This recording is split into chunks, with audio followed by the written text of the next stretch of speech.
Ababaka ba Parliament bavudde mu mbeera olw'abaserikale n'amagye abakedde okuyiibwa ku nguudo ezifuluma n'okuyingira Parliament olunaku olwaleero nga waliyo olutuula lwa Parliament. Kino kiddiridde olutuula lwa leero olubaddeyo okubaamu ababaka babale era kino Sipiika wa Parliament kyasoose okwemulugunyaako bw'abadde aggulawo olutuula olwo n'anenya nnyo ababaka kw'ossa baminisita okubulawo mu lutuula lwa leero ng'ate ensonga enkulu zibadde zigenda kwogerwako omuli n'okuteesa ku mbalirira y'eggwanga. Wabula ababaka bano kubadde omubaka omukyalo wa disitulikiti y'Ettololo Sarah Opendi saako omubaka Geoffrey Macho ow'ekibuga Busia bamutegeezezza nti embeera ebadde wabweru wa Parliament ebadde etiisa nga abasirikale bayiiriddwawo mu bungi kye bagamba nti kye kiremesezza ababaka okwetaba mu lutwalo olunaku olwaleero. Wabula Sipiika Nnaalongo Anita Mongo ensonga eno alabise ng'agyebalamye era wabaddewo okuwanyisiganya ebigambo. As ministers, how do you feel when we do appropriation without you in the house? Then at the end of the day, you go back and complain to the president, you know these people shifted money from here. How do you feel when we do appropriation without you? Right Honourable Speaker, I also suspect that the quorum is affected by what is going on the roads. It is really tough to access Parliament. There are stops everywhere. It took me almost 30 minutes to move from just Kingdom Hall coming here. I also stay in a village. Also, if you want to reach a place early, you knew that the house is at 10. Why didn't you come early? Right, don't divert us. Can I complete what I wanted to say? What is going on? Because the security around Parliament is unusual, right, Honourable Speaker. Which is security? I was asked for my national ID. There are blockages. I think there's a problem. Thank you, right, Honourable Speaker. No, you have a problem. Embeera eno ewalirizza Sipiika wa Parliament Nnaalongo Anita Mongo Magogo okusooka okuyimiriza olutuula lwa Parliament okumala essaawa nnamba omuwendo gw'ababaka ogw'essalira guwere. Wabula buli mubaka abadde ayingira munda ng'atenda ebyokwerinda ebibadde binywezeddwa ebweru wa Parliament era abamu kuboogeddeko ne Kyabasa okubadde omubaka wa Kyaddondo East mu Waddanko Nnyingi yeekokkodde embeera ey'ab'ebyokwerinda abayiiriddwa ebweru wa Parliament. Kati Parliament nga yetoloddwa zi drone bikabanga nga n'amakubo bagasazeeko nga n'okukiriyalinga ekigenda maaso eno kyandibanga si kirungi era bw'otunulira tetumanyi oba kigendererwa kya kukangakanga babaka oba ekigendererwa kya kusasisa babaka oba kubalemesa kwa kisesinga. Ebibuuzo abasajja babuuza bingi, bakunya ebibuuzo bingi n'ebya Parliament babimanyi bamanyi gye babayodde, buli kitongole bakiyodde ne bakiyiwa wano. Buli onaakubuuza kino n'akubuuza kino n'akubuuza kino akubuuza kiri. Ekyo kiraga nti Parliament ebeeteereddwako restrictions oba emiziziko egiteetaagisa. Ebyo nga bikyali awo kizuuliddwa nti bannayuganda abasukka mu bukadde 7 be bawangaalira mu bwavu nga tebasobola wadde okusaasaanya siringisi 37,000 buli lunaku ng'abaana ekyewuunyisa ate basinga mu bibuga. Omusasu waffe Ddungu Davis yalina ebisingawo. Alipoota y'ekitongole ekivunaanyizibwa ku bibalo mu ggwanga ekya Uganda National Bureau of Statistics eraga nti newankubadde ng'omuwendo gw'abantu abaavu mu Uganda gukendeddeko okuva ku bitundu 2 n'obuwuzi 3 ku buli 100 okudda ku bitundu 16 n'akawuzi kamu ku buli 100 nga be bantu okuva ku bantu obukadde 8.3 okudda ku bantu obukadde 7. Obwavu bukyeyongera nnyo mu bantu abawangaalira mu bibuga bw'ogeraageranya n'abali mu byalo. Okusinziira ku alipoota y'ekitongole ky'ebibalo kino kiraze nti bannayuganda ebitundu 10 n'obuwuzi 3 ku buli 100 abali mu bibuga bali mu bwavu, so nga ate bannayuganda ebitundu 19 n'obutundu 4 ku buli 100 be bali mu byalo abawangaalira mu bwavu.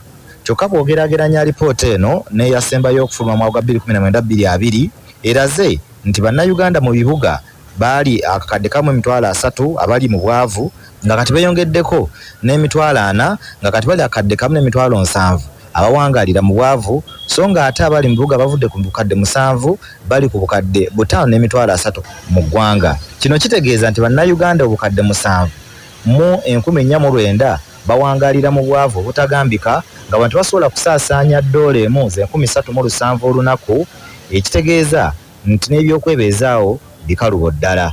Alipoota eraze nti embeera esinga kubeera ya bulabe ennyo mu bitundu by'e Karamoja, e Busoga, wano mu Buganda, mu West Nile, Bukedi, Teso, Lango, Bunyoro, Acholi, Tolo, Elgon, Kigozi, Ankole, so nga mu Kampala bannayuganda 19,000 bo bawangalira mu bwavu obuwunya n'okuwunya. Alipoota mu ngeri y'emu eraze nti bw'otunulira ebitundu oba giyite region abawangalira mu Northern Region eba mu bendobendo lukiikakkono bw'eggwanga ebitundu 27 ku buli 100 bali mu bwavu.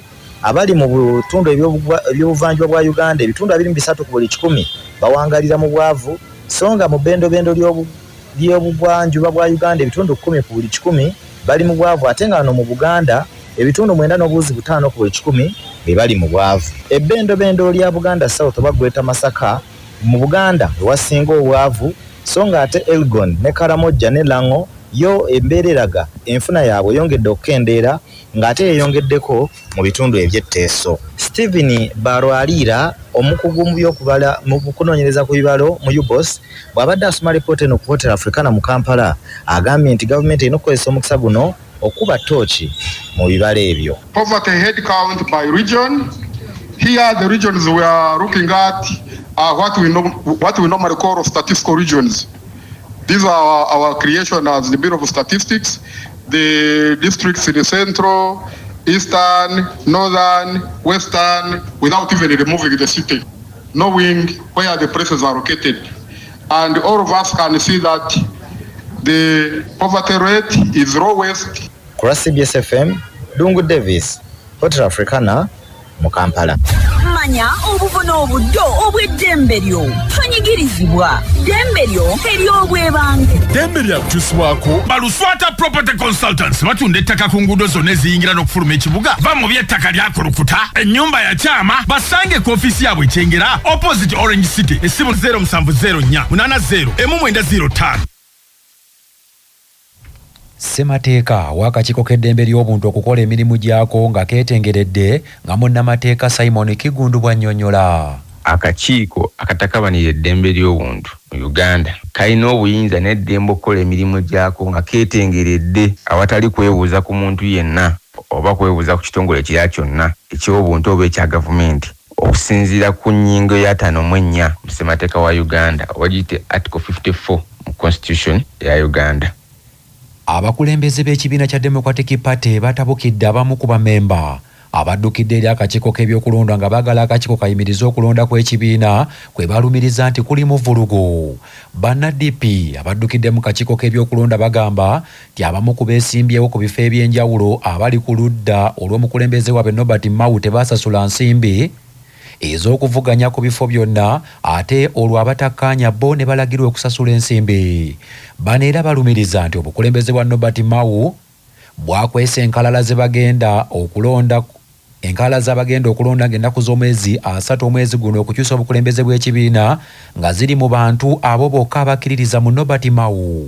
Wabula omwogezi wa DP Opio Amano bano abaanukudde era abasekeredde nti gye bagenze mu kakiiko k'ebyokulonda tebagenda kuggyayo kintu kyonna. Ono agambye nti tewali muntu ataasasula nsimbi nga bonna abavuganya ku bifo eby'enjawulo baatuukiriza obukwakkulizo. Electoral Commission erina justice kye tuyita supervisory role. Electoral Commission tosobola kwentataininga complaints ez'abantu nga zikwata ku process egenda mu maaso eri ongoing. Kakati mbawagabuwa nti bandibadde bagoberera emitendera emituufu oba nga bakomplaininga nti ekibiina abantu abamu tebasasula ssente mu kibiina abaagala okwesimbawo. Ekyokukola bakimanyi. Tewaliwo muntu yaganye oyo Dumba kugenda ku headquarters. Effect buli lunaku agenda ku headquarters n'ekubizayo n'ebifaananyi oba byagala nsobola bikulaga. Tewaliwo muntu yenna eyali agaaniddwa kugenda ku ofisi z'ekibiina. Nabwe kityo olwa baagala okukonfaminga kubanga this is public information. Wabula onakkiriza nti wadde nga akalulu kano kagenda kubaawo ak'ekibiina naye waliwo ebitundu ebitannalonda bakulembeza bagenda okwetaba mu tabamiruka ate tabamiruka oyo mwe bagenda okulondera abakulembeze. Kituufu embalala tebanaba kulonda naye okulonda kukyagenda mu maaso. Bano simanyi lwaki bapapa bali mu kupapa baagala ekibiina kibawe lisiti y'aba delegates nga districts ezimu zikyalonda. National Delegates Conference yanaku za mwezi nga 3. Ekyo kiba kitegeeza tukyalinayo obudde weeks nga 2. Mbawagabuwa essaawa zino nga tebanaba kupapa kubuuza lisiti y'aba delegates batambule mu abo abagenda okwetaba mu National Delegates Conference abamanyiddwa. Obulamu bwe bugagga kutuusibwako ekitongole ky'ebyobulamu ekikubiriza buli muzadde okutwala omwana we agemebwa omusujja gw'ensiri. Mu kugema gavumenti kweteekateeka eddagala eppya erigema omusujja gw'ensiri lye rigenda okweyambisibwanga okutaasa abaana baffe babeere n'obulamu obweyagaza. Dr. Alex Kizito annyonnyola ebiviirako omuntu okulumizibwa ennyingo. Singa ennyingo zibeera nga zirumiziddwa mu kabenje oba zikoseddwa mu kabenje ne kiziviirako okuluma okw'olubeerera okukaddiwa oba obukadde oba obulwadde obuva ku nti buli muntu bw'akola obububi obubikka ku magumba g'omu nnyingo butandika okukoloboka ne buvaako ennyingo etambula zeekulubula bwekulubuzi nga wali rafu kiviirako omuntu obulumi. Endwadde enzaale kwegamba omuntu basobola okumuzaala nga obutafaali bwe obw'omubiri buluubirira kulwaza nnyingo ze zennyini nga gwe kennyini gwe kizibu ky'ennyingo zo. Amawulire g'ebyemizannyo mu mawulire gaffe agakya Basafama gakutuusibwako Sedika Real Estate abatunda n'okugula ettaka ku nguudo ez'enjawulo mu Uganda yonna. Basangibwa ku Galuleba Building e Wakiso. Essimu noti 7 noti 2 339 377 nga bali wamu ne Light High School Esseguku Katale. Abeegulidde erinnya mu kuyisiza waggulu abaana mu Arts ne Sciences lyadde ne boarding ery'abawala n'abalenzi. Saako pikipiki Honda 2025 ne 1010 SC nkola ya mu Japan. Empya ttuku ogifuna ku kibanja mpola erugogo opposite ne DHL oba mu Ndeeba opposite Equity Bank. Bazzukulu ba Gabunga ab'Emmamba abakiguddeko bazzukulu ba Nakirembeka ab'omutima omusajji babawandudde mu mpaka z'ebika by'Abaganda ez'omwaka guno. Omupiira guno guzanyiddwa ku kisaawe kya Kabaka Kyabagwe Wakiso era Emmamba Namakaka. Omupiira guno eguwangudde goals 2-1 wabula ng'oluzannywa olwasooka mu kisaawe kya Kibuli SS omutima omusajji gwawangula eggoolo emu ku bwereere. Omugatte ttiimu zino zisibaganye ku goals 2-2 olwo ne bagenda mu kusimulagana penalty gye biggweredde nga omutima omusajji guwanduddemu Emmamba Namakaka ku goals 5-4. Eby'Emmamba Namakaka era nga bye baakasinga okuwangula engabo emirundi emingi nga bakagiwangula emirundi 10 byongedde okuba ebibi mu mpaka zino okuva lwe baakoma okuziwangula mu 2014 ng'omulundi guno tebasobodde na kutuuka ku mutendera gw'ebibinja. Akasimba nako keesozza omutendera gw'ebibinja bwe kakubye enjobe goals 3 ku bwereere olwo akasimba ne kayitawo ku mugatte gwa goals 8 ku bwereere. Endiga nayo yeesozza omutendera gw'ebibinja bwekubye enjovu goals 2 ku bwereere era Endiga neyitawo ku mugatte gwa goals 5-2. Emipiira gy'ebika gikyagenda mu maaso nga gizanyibwa ku bisaawe eby'enjawulo.